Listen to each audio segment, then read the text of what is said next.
السلام علیکم ورحمۃ اللہ تعالی وبرکاتہ۔ جامعہ رضویہ منظر اسلام کے آن لائن سبق میں آپ کا خیر مقدم ہے۔ پیارے بچوں، آج ہم شروع کرتے ہیں اپنی کتاب کافیۃ النحو۔ کچھ احباب کے اصرار پر اور درخواست پر آج ہم آپ کے لیے کافیۃ النحو شروع کرتے ہیں۔ ارادہ یہ ہے کہ بہت چند دنوں میں جلدی طائرانہ نظر کے ساتھ ہم آپ کو کافیۃ النحو پڑھائیں۔ آپ سے گزارش ہے کہ آپ بہت ہی سنجیدگی سے ایک ایک بات کو سنیں اور بالاستیاب مکمل پڑھیں۔ اس سے پہلے آپ ہمارے چینل ہم سبق درس نظامی کو سبسکرائب کریں اور اپنے دوستوں سے شیئر بھی کریں۔ بات پسند آئے تو لائک بھی کریں تاکہ آپ کو کما حق استفادہ ہو سکے۔ ہم جیسے ہی ویڈیو اپلوڈ کریں وہ آپ تک پہنچ سکے۔ تو شروع کر دیتے ہیں۔ بسم اللہ الرحمن الرحیم۔ المقدمہ مبادئ النحو۔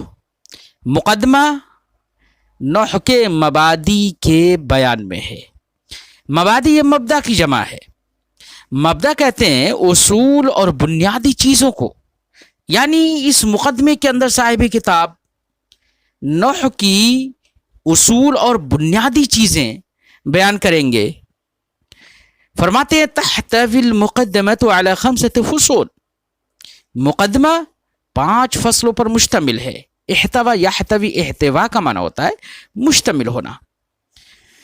مقدمہ 5 فصلوں پر مشتمل ہے۔ 5 فصلیں اس مقدمے کے اندر پیش کریں گے، جن 5 فصلوں میں بہت بنیادی اور اہم نحو کی باتیں پیش کریں گے۔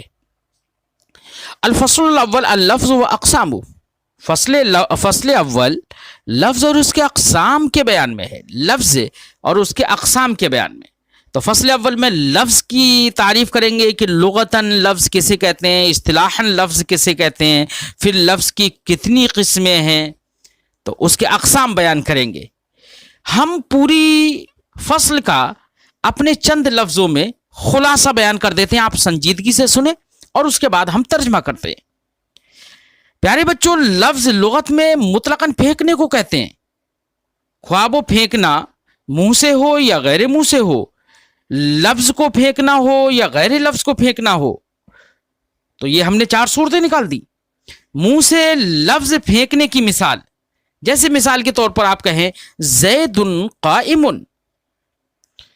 تو زید قائم آپ نے کہا تو یہ منہ سے آپ نے اس کو، یعنی اپنے منہ کے ذریعے سے زید قائم کے جو الفاظ ہیں وہ آپ نے پھینکے، گویا کہ لغت کے اعتبار سے پھینکنے کو کہتے ہیں۔ اور منہ سے غیر لفظ پھینکنے کی مثال، جو لفظ نہ ہو، جس کا تکلم نہ ہوتا ہو، اس کو منہ سے پھینکا جائے، اس کی مثال جیسے اکلت التمرۃ ولفظت النبات، میں نے کھجور کھائی اور گٹھلی پھینک دی۔ کیونکہ گٹھلی غیر لفظ ہے، لفظ نہیں ہے بچوں۔ غیر منہ سے غیر لفظ پھینکنے کی مثال، یعنی غیر لفظ بھی پھینکے اور منہ بھی نہ ہو، اس کی مثال جیسے لفظت الرحاء دقیقہ، چکی نے آٹا پھینک دیا۔ یہاں پر چکی جو ہے وہ منہ نہیں ہے، اور ایسے ہی آٹا وہ لفظ نہیں ہے، تو غیر لفظ غیر منہ سے پھینکنے کی مثال بنی۔ اور غیر منہ سے لفظ پھینکنے کی کوئی مثال نہیں ہے بچوں۔ غیر منہ سے لفظ پھینکنے، کیونکہ ایسا تو ہوتا ہی نہیں ہے کہ غیر منہ ہو، منہ تو نہ ہو اور لفظ کو وہ نکالے، ایسا نہیں ہو سکتا۔ لفظ تو وہی ہوتا ہے نا جو انسان کے زبان سے اور اس کے منہ سے جو آواز نکلتی ہے، اسی کو لفظ کہتے ہیں۔ چونکہ اس لیے غیر منہ سے لفظ پھینکنے کی کوئی مثال نہیں ہے۔ بات سمجھائے بچوں؟ ایسے ہی لغت میں لفظ بے معنی تکلم بھی آتا ہے، یعنی بات کرنا۔ بات سمجھائی؟ مطلقاً تکلم بھی آتا ہے، بولنا۔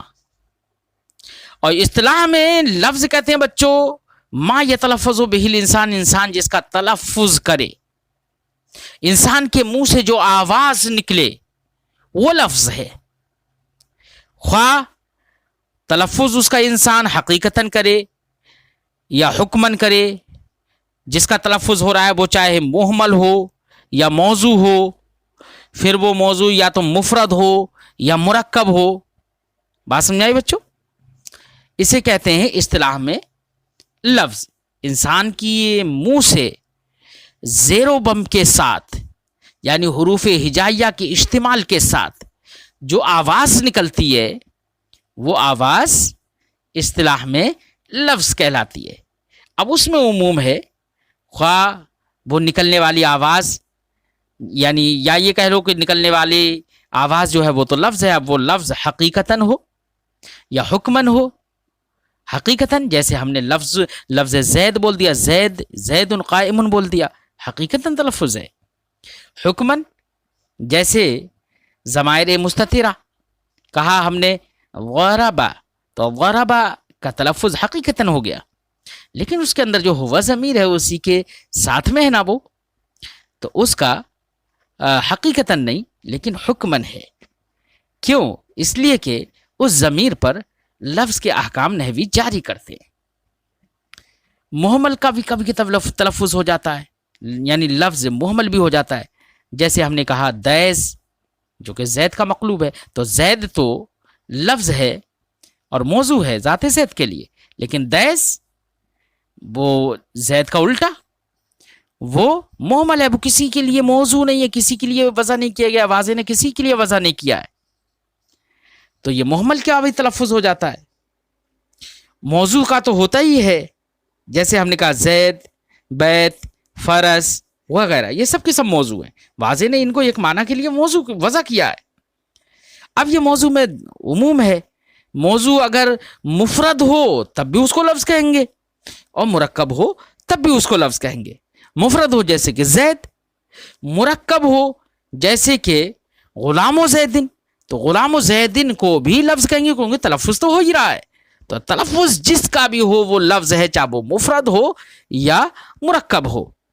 یہ ہم نے خلاصہ بیان کر دیا. اب صاحب کتاب کے الفاظ دیکھتے ہیں. فرماتے ہیں اللفظ لغتاً الطرح والرمی، لغت میں لفظ پھینکنے کو کہتے ہیں، اور الطرح والرمی پھینکنے کو کہتے ہیں، مطلقاً پھینکنے کو. یقال، اب وہ پھینکنے میں ہم نے کہا نا کہ بڑا عموم ہے، خواہ لفظ کو پھینکا جائے یا غیر لفظ کو پھینکا جائے، منہ سے پھینکا جائے یا غیر منہ سے پھینکا جائے. اسی کی مثالیں دیکھو دے رہے ہیں صاحب کتاب. فرماتے ہیں یقال، کہا جاتا ہے اکلت التمرۃ ولفظت النواۃ، میں نے کھجور کھائی اور گٹھلی پھینک دی. دیکھو گٹھلی پھینکنا یہاں پر کہا گیا، تو گٹھلی لفظ نہیں ہے لیکن منہ سے پھینکی گئی تو لفظت النواۃ. ایسے کہا جاتا ہے لفظت الرحى دقیقہ، چکی نے آٹا پھینک دیا.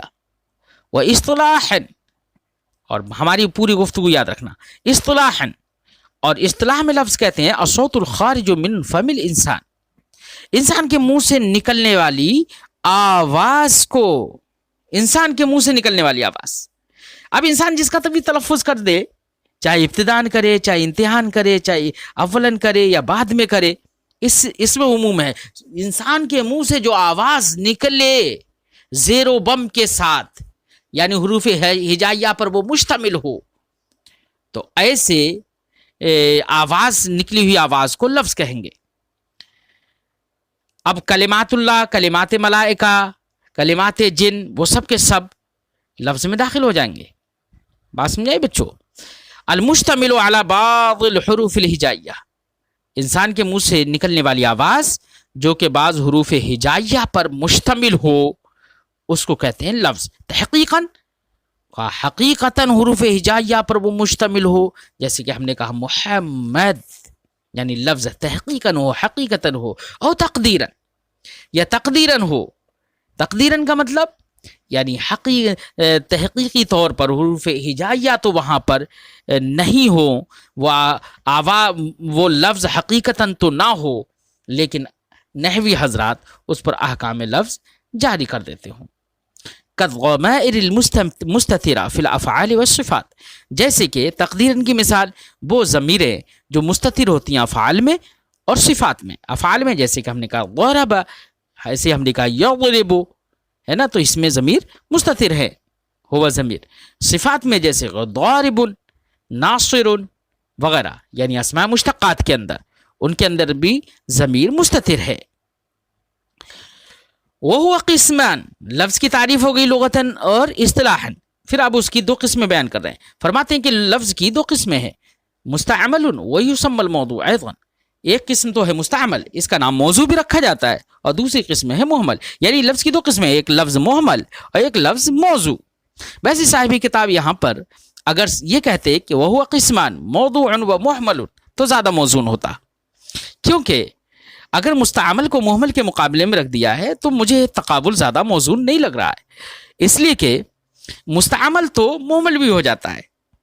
استعمال آدمی اپنی بات چیت میں، اپنے محاورات میں محمل کا بھی کر لیتا ہے. روٹی، اوٹی، آنی، پانی، استعمال تو ہو رہا ہے، تو استعمال تو محمل بھی ہو جاتا ہے. اس لیے محمل کے مقابلے میں مستعمل کو رکھنا یہ زیادہ موزون نہیں ہے. محمل کے مقابلے میں موضوع ہی کو رکھا جائے، یہی زیادہ موزون ہے. اس لیے صاحب کتاب کو یہ کہنا زیادہ موزون ہوتا. کہتے وہو قسمان موضوع و محمل ویسمى الموضوع مستعملا ایضا. یہ اگر کہتے تو زیادہ موزون ہوتا. بہرحال لفظ کی دو قسمیں ہیں، لفظ موضوع اور لفظ محمل. موضوع کسے کہیں گے؟ واضح نے جس کو کسی معنی کے لیے وضع کیا ہو. محمل کسے کہتے ہیں؟ واضح نے وضع نہ کیا ہو اسے، واضح نے اسے وضع کسی معنی کے لیے نہ کیا ہو تو وہ محمل ہے. فرماتے ہیں واللفظ والموضوع من اللفظ، لفظ موضوع ما يدل على معنى مفرد او مرکب بالوضع. لفظ موضوع وہ ہے جو کسی معنی مفرد پر یا معنی مرکب پر بالوضع دلالت کرے. معنی مفرد پر دلالت کرے تب بھی لفظ موضوع ہے، معنی مرکب پر دلالت کرے تب بھی لفظ موضوع ہے، لیکن وہ اس معنی مفرد یا مرکب پر دلالت بالوضع ہونا چاہیے. وَيُعَبَّرُ عَنْهُ بِالْقَوْلِ، اس لفظ موضوع کی تعبیر قول سے بھی کی جاتی ہے. کسے کی جاتی ہے؟ قول سے بھی. یعنی لفظ موضوع کو قول بھی کہتے ہیں جو معنی مفرد یا معنی مرکب پر بالوضع دلالت کرتا ہے. والمحمل منہ، ایسے ہی لفظ محمل ما لم يدل علیہ بالوضع، وہ ہے کہ جو بالوضع دلالت نہ کرے، معنی مفرد یا معنی مرکب پر بالوضع دلالت نہ کرے. یعنی واضح نے اس کو کسی معنی کے لیے وضع ہی نہ کیا ہو. جیسے لجر، لجر یہ رجل کا مقلوب ہے، بد الٹا ہے، تو رجل تو موضوع ہے، معنی مفرد کے لیے وضع کیا گیا ہے، وہ معنی مفرد پر دلالت کرتا ہے بے اعتبار الوضع. لیکن لجر اس کا الٹا، یہ مقلوب، یہ دلالت نہیں کرتا. ایسے تیب مقلوب زید، یہ تیب جو ہے وہ بیت کا مقلوب ہے، تیب مقلوب بیت. و دیز مقلوب زید، ایسے ہی دیز یہ زید کا الٹا ہے. تو دیکھو یہاں پر اگر غور کیا جائے تو مثالیں موضوع کی بھی ہو گئی اور محمل کی بھی ہو گئی، کیونکہ رجل جب بتایا مقلوب رجل تو رجل یہ موضوع ہے اور لجر یہ محمل، تیب یہ محمل ہے، اور مقلوب بیت جب کہا تو بیت یہ موضوع ہے. دیز یہ محمل ہے، اور جب کہا زید کا یہ مقلوب الٹا ہے، جب اس کا الٹا ہونا بتایا تو زید کی مثال دے دی تو وہی موضوع کی بھی مثال ہو گئی. تو دونوں کی مثال ہو گئی، موضوع اور محمل کی. وَيَنْقَسِمُ اللَّفْظُ الْمَوْضُوعِ إِلَى قِسْمَيْنِ، فرماتے ہیں پھر لفظ موضوع کی دو قسمیں ہیں. پہلے لفظ کی دو قسمیں، لفظ موضوع، لفظ محمل. پھر لفظ موضوع کی دو قسمیں، ایک لفظ موضوع مفرد اور ایک لفظ موضوع مرکب. تو مفرد اور مرکب یہ دو قسمیں ہیں لفظ موضوع کی. فرماتے ہیں فالمفرد، اب مفرد اور مرکب کی تعریف کرتے ہیں. مفرد کسے کہتے ہیں؟ فرماتے ہیں ما لا يدل جزءه على جزء معنی. لفظ مفرد اس کو کہیں گے، اس لفظ کو کہیں گے جس کا جز معنی کے جز پر دلالت نہ کرے. یعنی لفظ کا جز معنی کے جز پر دلالت نہ کرتا ہو تو اسے مفرد کہیں گے. اور مرکب اسی کے مقابلے میں کسے کہیں گے؟ کہ لفظ کا جز معنی کے جز پر دلالت کرے تو اسے مرکب کہیں گے. مثال کے طور پر ہم نے کہا رجل، کیا کہا ہم نے؟ رجل. تو رجل میں اگر دیکھا جائے تو لفظ کے اجزاء جو ہیں وہ رے ہے، جیم ہے، لام ہے. ان کا مجموعہ رجل وہ اس ذات پر تو دلالت کرتا ہے، اس کا مجموعہ تو دلالت کرتا ہے اس ذات پر کہ جس کے اندر رجولیت ہوتی ہے. لیکن لفظ کا جز یعنی رے، جیم، لام میں سے ہر ایک الگ الگ معنی پر دلالت کرے، معنی کے جز پر دلالت کرے تو ایسا نہیں ہے، لفظ کا جز معنی کے جز پر دلالت نہیں کرتا ہے۔ اس کے برخلاف ہم نے کہا عاصمۃ الہند، ہندوستان کی راجدھانی، تو یہاں پر عاصمہ یہ ایک جز ہے اور الہند ایک جز ہے۔ ہند نے ہندوستان ملک پر دلالت کری، ہند بول کر ہندوستان ملک سمجھ میں آ رہا ہے، اور عاصمہ بول کر راجدھانی سمجھ میں آ رہی ہے۔ تو ایک لفظ کا جز معنی کے جز پر یہاں پر دلالت کر رہا ہے۔ ایسے ہم نے کہا کل نفس ذائقۃ الموت، ہر نفس کو، جاندار کو موت کا مزہ چکھنا ہے۔ تو کل نے دلالت کی حصر پر، نفس نے دلالت کری ذات پر، جاندار پر، ذائقہ نے دلالت کری چکھنے پر، موت نے دلالت کری مقابل حیات پر۔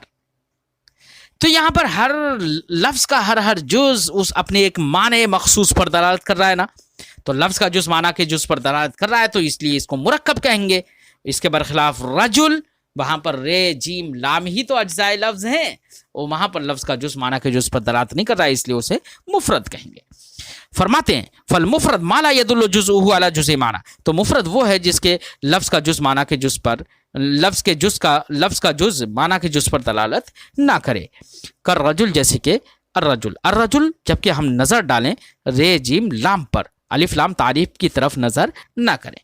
فرا والجیم واللام لا تدل اذا افردت، تو جیم لام، را جیم لام یہ دلالت نہیں کرتے ہیں کسی بھی معنی پر۔